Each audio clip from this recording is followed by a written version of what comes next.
구독자 여러분 생각에는 우리 국힘의 당대표 이준석 왜 이럽니까? 우리 버려야 됩니까? 아니 그 자, 우리 사회자님 어떻습니까? 잠깐만요. 사회자님은 이 우리 구독자 여러분들이 보시는데 우리 당 대표라는 뜻이 뭡니까?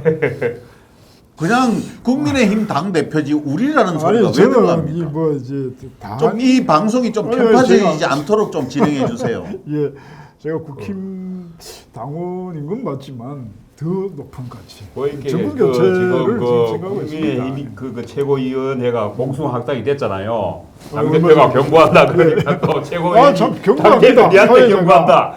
지금 우리도 지금 공수 확당 닮아가는 거 들어보니까 지금. 뭐 국힘도 난장판이라는 뭐 설이 있습니다만 저희 이제 와장창도 이 조금 뭐 소위 말하는 거시기해지는 것 같습니다.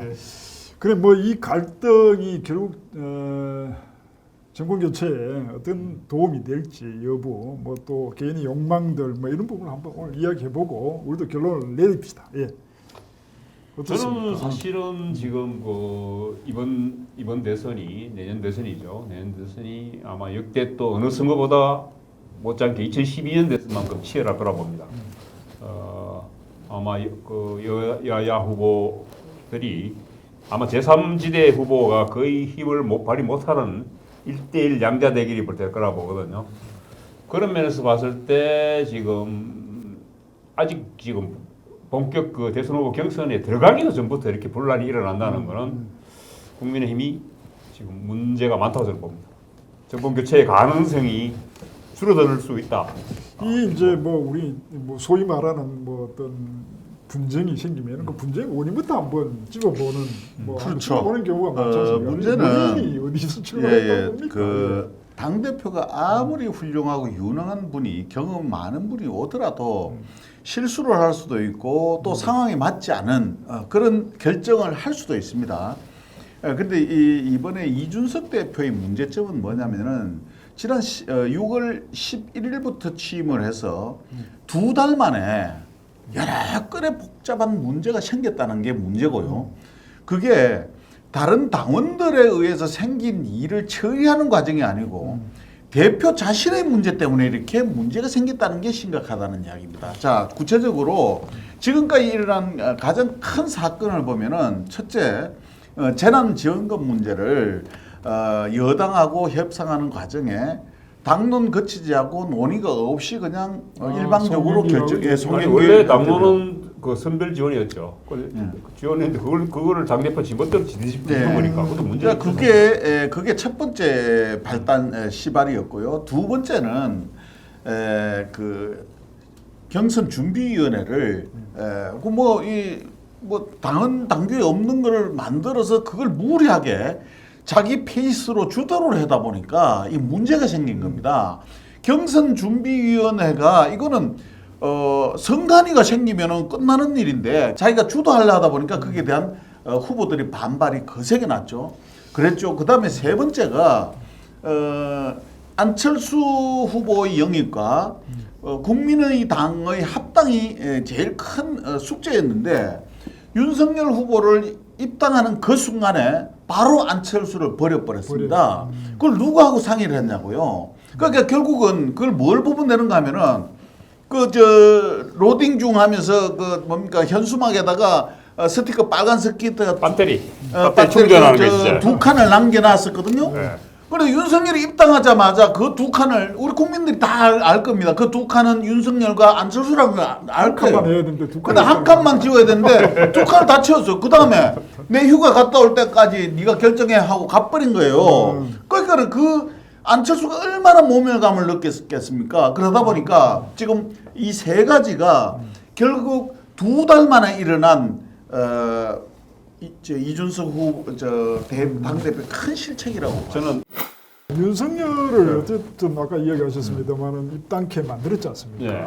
뭐 보이스피싱 나는 했던 보이스피싱이 간에 지금 바로 고맙게 예. 윤석열이 이준석이 보이스피싱이 나가겠다 했으니까.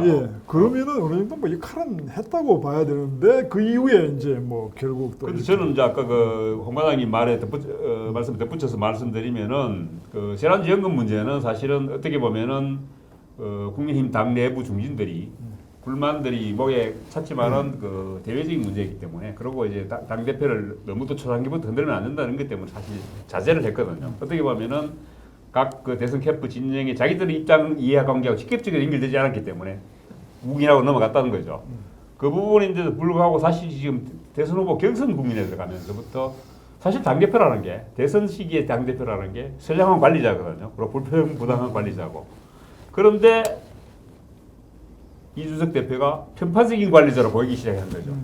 그런 부분에서 특히 이제 윤석열 후보 쪽에서 먼저 반발하기 시작했고 여기에 또 자기 존재감을 드러내고자 해서 지금 원희룡 후보 측에서 지금 이준석 대표를 연일 공개하고 나섰던 거죠. 지금 사실은 윤석열 정리하겠다는 그 녹취록이 있다는 이 녹취록 공방으로 지금 완전히 이전 투구 진짜 그 지역밭의 개싸움이 지금 벌어지고 있는데 이게 보면은 뭐 네. 그렇게 뭐 한 10여 년 이상 최고위원도 했고 했기 때문에 뭐 미숙함으로는 보이지 않는데 뭔가 개인적 욕심이 있는 거 아닙니까? 뭐 개인적 욕심 아까 조금 전에 그런 말씀하시긴 했는데 네. 뭐 이준석 대표의 그 개인적 욕심을 우리 추론 한번 해봅시다. 어떤 욕심이? 근데 사실 이게 이제 미숙함이냐, 딴 생각이냐 이런 걸 봤을 때 미숙함은 나 아니라고 봐요. 거의 사실은 뭐 30대 영선 거사라고 이야기합니다만은 근데 30대 영선이 당대표가 됐다는 거는 노래하자는 거죠, 그만큼. 그렇죠. 예? 어쨌든 그 선거라는 거는 서울시 그 국회 선거는 3번 떨어졌습니다만은 그 국회 선거는 또 서울시의 그 선거파 그 지역별 그 구도가 원체 지금 그 국민의힘이 불리한 지역에 출마했기 때문에 어쩔 수 없다 치더라도 국민의힘 내부 선거에서는 충분히 그런 부분에서 영향을 발휘했다는 거죠. 그런 면에서 봤을 때 저는 미숙함보다는 딴 생각이다. 저는 사실 좀 뒤에 좀 더 말씀드리겠습니다만은 저는 윤석열 씨를 지금 국민의힘에 입당 보이스피싱을 했거든. 어쨌든 간에 입당 시켜버려 했어. 이준석의 역할은 다 끝난 거예요. 어떻게 보면은. 어차피 당대표에서 제일 큰 역할이 대선 경선을 흥행을 시켜야 된단 말이죠. 근데 야권의 제일 1위 후보가 지지율 1위 후보가 바깥에 있다는 거는 경선이 흥행할 수가 없는 요소다 말이죠. 그런데 어쨌든 간에 지금 꼬여서 당에 입당시켰단 말이죠. 그것만으로서 이준석은 모든 역할이 끝난 거예요, 일단.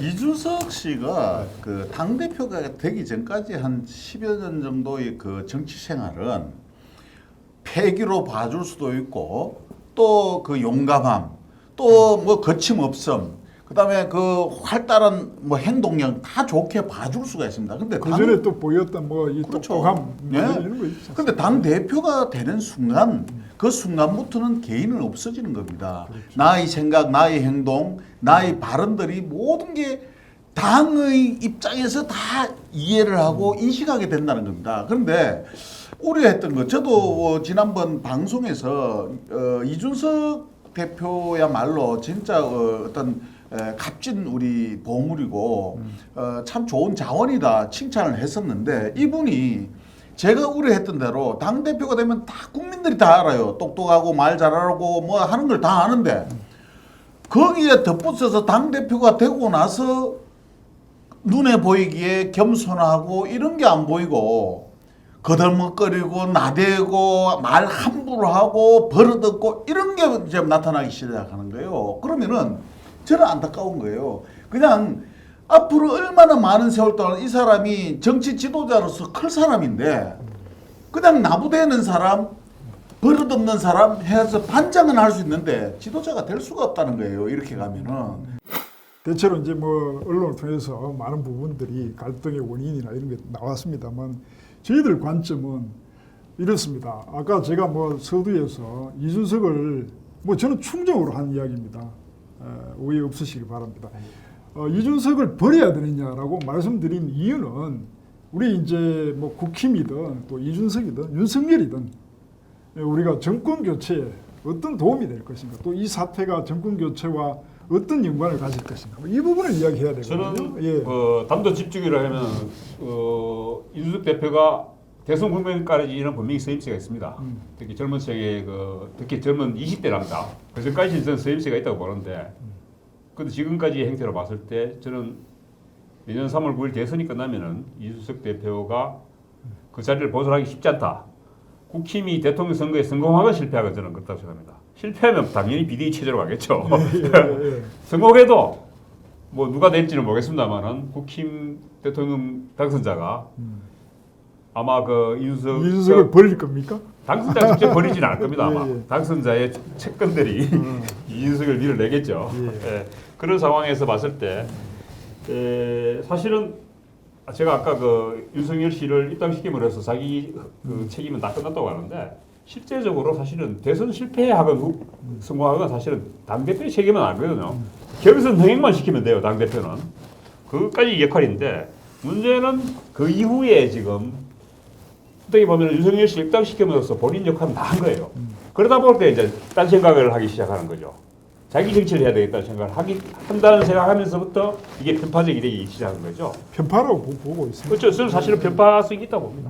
분명히 이것은 그 여러 가지 지금 아직도 지금 이 내분이 저는 끝났다 보지 않거든요. 지금 그 서명수 경선관리위원장이 뭐 해서 지금 25일 날도 지금 그 비전 발표회를 하는데 공개 압박 면접도 있다고요. 공개 압박 면접도 있고 택시 면접도 있다던데. 뭐 봉사 활동도 있고 뭐 예. 비전 스토리텔링 발표회도 한다고 하고 이렇게 예, 하는데 예. 문제는 지금 경선관리위원장이 문제가 아니고 선거관리위원장 선임을 놓고도 또 아마 또 박태기 싸울 겁니다. 그러니까요. 지금 그 여러 가지 아직도 지금 그 이 내분이 단실 내에 끝나는 내분이 아니고 앞으로 지금 그 대선 후보 각 진영마다 사사건건 갈등하고 대립할 요인이 천지빛거리로 많다는 거죠. 아니 그러니까 그런 이제 이준석 대표가 독자적으로 마련해 놓고 있는 어떤 로드맵 예. 이게 뭐 결국 그 어떤 흥행이나 또 정권 교체에 큰 도움이 안 된다는 이야기입니다. 국민의힘 당의 입장에서나 이준석 대표 개인의 입장에서도 지금부터 이준석 대표는 입을 다물어야 됩니다. 자, 얼마 안 남았습니다. 오늘부터 시작해가지고 불과 8월 26일 날, 8월 25일까지 이제 선거 등록을 하고 후보자들이 그 국민의힘에서 경선관리위원회가 출범을 하게 됩니다. 그러면 그 기간 동안에 무슨 일이 일어나겠습니까? 지금부터 해야 될 것은 당대표가 해야 될 당대표가 움직이고 발언을 하면 할수록 혼란스럽게 됩니다. 그렇지 않습니까? 경선이라는 게임을 하는데 당대표가 누구를 찾아가거나 만나거나 발언하면 그게 다 선거에 영향을 미칠 수도 있다고 생각을 하기 때문에 민감해집니다. 그러면은 당대표 대변인 다 만들어 놨겠다. 당대표는 말수를 줄이고 그 기구에다가 모든 권한을 위임해야 됩니다. 그런데 지금 잡음이 생기는 게 자꾸 나의 의지로 경선위원회를 꾸리려고 하는 게 문제인 거예요. 뭐 경선위원회를 서병수냐 아니면 아닙니다. 또 뭐, 김병준이냐 아니, 뭐 이준석 이런 이야기가 있던데. 그 당대표는 예. 지금 서병수 지금 경선관리위원장을 그대로 가고 싶어 하는데 지금 아마 여타 진영 그래 가면 큰일 후보라든가 납니다. 최고위원회에서 지금 그 반발하고 있는데 저는 사실 이 부분에 갈등이 조기제마된 게 완전 이준석 대표의 전적인 책임이냐는 부분을 선도는 아니라고 보거든요. 그렇죠. 그 각자의 지금 각 후보 진영의 욕망, 그리고 이준석의 욕망 이런 게 서로 충돌하다 보니까 이제 터지는 데가 보는데 저는 사실은 이 부분을 그 윤석열 후보 측이라든가 원희룡 후보 뭐 이런 쪽에서 지금 트집 잡고 나섰던 것도 이준석이 일정 부분 뭐 유승민이나 홍준표 쪽으로 좀 기울었지 않느냐. 예, 편파로 예, 그렇게 해서 이제 가는 이게 바람에, 사실 예. 당 대표의 발을 미리 묶어 두는 거죠. 사실. 예, 예. 그런 차원에서 이게 지금 갈등을 노골화시켰다는 측면도 있다 보거든요. 이준석 대표가 경선관리위원장을 본인이 하려고 하면은 이거는 문제가 박살나게 돼 있습니다. 그러니까 후보들이 다 합당하다고 하는 사람으로 해서 그냥 뽑으세요. 자, 그런 겁니다. 이 이야기가 결국 이제 국힘의 경선이 흥행되는 것이 우리 입장에서는 이제 정권 교체에 도움이 되는 거지 그렇죠. 않습니까? 근데 이제 요 최근에 이제 그 이제 경선 과정에 원희룡 예. 전 지사를 한번 이야기해 봅시다. 네. 그 요 최근에 뭐 이제 가장 뭐 핫했던 이야기들인데. 이준석이를 왜 걸고 넘어졌느냐? 왜 걸고 넘어졌는데 이게 이제 뭐 경선과 관련돼 있죠. 아니 근데 둘이가 굉장히 친했다고 이야기해요. 그날 지금 그 통화 기록 녹취록 공방도 무려 18분을 통화했다고 해요. 뭐 이게 보통 친한 사이가 아니면은 뭐 남자들이 또 그렇지 않습니까? 여자들은 뭐 전화 통화 1시간 하고 하는데 다시 또 만나서 다시 이야기하자고 이야기합니다만은 남자들은 보통 용건만 갔다니 5분 내지 10분 아닙니까? 참 3분 내지 5분 아닙니까? 그런데 무려 18분을 통화했다는 거는 두 사람이 상당히 친하다는 거죠. 그런데도 불구하고 원희룡이 왜 이렇게 녹취록까지 까면서 어떻게 보면 자기 일도 아니라는 거죠. 윤석열이 아웃시킨다는 이야기였다는데 그걸 가지고 왜 원드럭이 이준석을 물고 들었을까? 1차 컷오프, 2차 컷오프 뭐 이런 거 하고. 예, 그렇죠. 이제 일단 예. 그 예를 막론하고 원희룡이 그렇게 이거는 잘한 짓이 아니다 이야기하는데도 불구하고 원희룡도 사실 노예한 사람이잖아요. 정치를 오래 한 사람인데 이걸 깠다는 거는 뭔가 다른 복선이 있다는 거죠. 뭐 그래서 지금 오늘 그 대고 왔는데 예. 그 기자들이 물었다고 해요.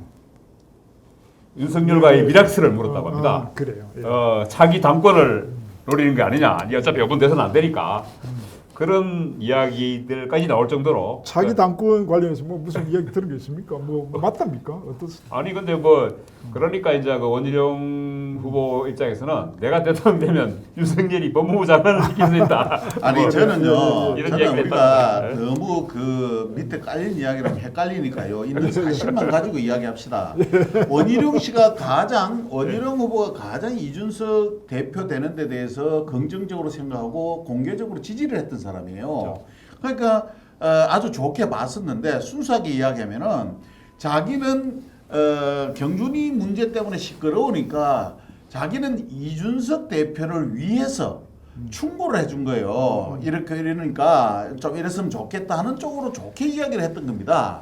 그런데 같은 선수들끼리인데 이 뭐 대표라는 친구가 말이야 새까만 놈이 말이야 쟤 정리된다 뭐 안 된다 뭐 걱정할 만한 이런 식으로 하니까 얼마나 화가 났겠어요. 듣는 자기도 민망스럽지. 아니 근데 야권발 음모론을 이야기 한번 하긴 해야 되겠습니다. 야권발 음모론이 이제 얘기를 좀 한다면은 경선 과정에서 윤석열 후보를 걸레를 만들어 가지고 설사 그 국민의힘 당 대표 대통령 후보가 되더라도 지지율을 완전히 박살내도록 비실비실하도록 만들어서 다시 지금 그 야권 후보 단일화 이야기 협상을 다시 뭐 안철수하고 하든지 오세훈까지 하가 다 끄집어내서 하든지 이렇게 하고 본인이 내년 대선 이후에 지방선거에 서울시장 후보를 하겠다. 이런 그 속셈이 있다.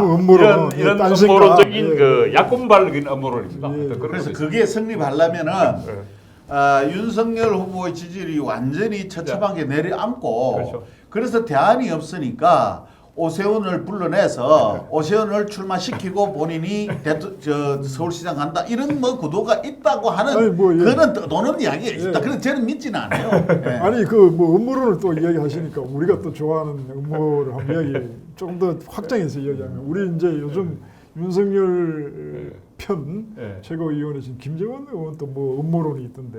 음모론은 아니고 그분은 이미 그 친박 아닙니까? 오래 전부터 그는 친윤석열로 줄 섰다는 얘기가 있지 않습니까? 지금도 뭐 줄 섰는 걸로 다 알려져 있는데. 줄 서면은 뭐 내락이 있어야 될 거 아닙니까?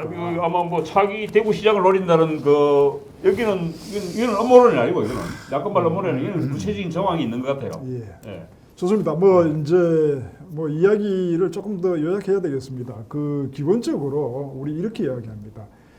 버려야 보이는 것, 버렸을 때 보이는 것이 버려야 비로소 보이는 것들 이런.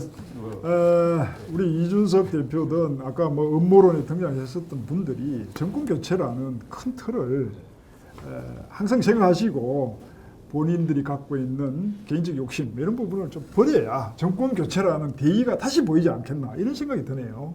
뭐 마무리 좀 해주시죠. 뭐 시간 뭐 많이 흘렀습니다. 뭐 마무리할 게 있습니까? 없습니까? 예. 정권 교체. 입만 다물면 돼요. 이준석이는 입만 다물고 있으면 돼요. 입 다물고 말할 거 있으면 대변인이 말하면 되고요. 회의 주제만 잘하시면 이미 돼요. 사실 이번에 상처를 많이 입어가지고 그 리더십 부분에서 지금 상처를 많이 입었거든요. 그런 면에서 저는 이준석 씨가 상처를 입는 게 좋은지 나쁜지 그 부분에서는 여러 가지 의견이 다를 수 있어요. 다를 수 있는데 아마 이번 일로 해서 전처럼 본인 그 멋대로 물론 단일성 집단 지도체이긴 합니다만은 멋대로 지금 움직이기는 힘들어졌다. 제 나름의 의견을 좀 말씀드리면 어쨌든 이제 그 보수 진영으로 말하면 보수 진영의 어떤 권력이 새롭게 형성되는 과도기 내지 공백기 아닌가 근데 싶습니다. 하여튼 그 이준석 거기서, 씨는 그 우리가 소위 말하는 소년 등과자 아닙니까, 그죠? 예, 예. 소년 급제자들이 사실은 잘 풀린 경우가 잘 없는데 본인 처신을 굉장히 잘했어야 되는데 불구하고 이번에 이런 처신 때문에 저는 앞으로 상당히 그 자신의 정치적 장래가 굉장히 불투명해졌다. 저는 이렇게 그거는 결론을 내릴 수 있을 것 같습니다. 우리가 이제 뭐 아주 소중한 예. 분 아닌가 싶습니다. 이준석 대표. 뭔가 좀 잘 챙겨갈 수 있도록 주변에서 많은 조언도 하고 하면은 또 정리가 될 가능성도 아주 높다고 저는 생각하고 있습니다. 자, 마무리하겠습니다. 저희가 최초 말씀드린 것처럼 이준석 대표 버리지 않는 앞으로의 어떤 경선 과정이 계속 진행됐으면 하는 바람입니다. 마치겠습니다.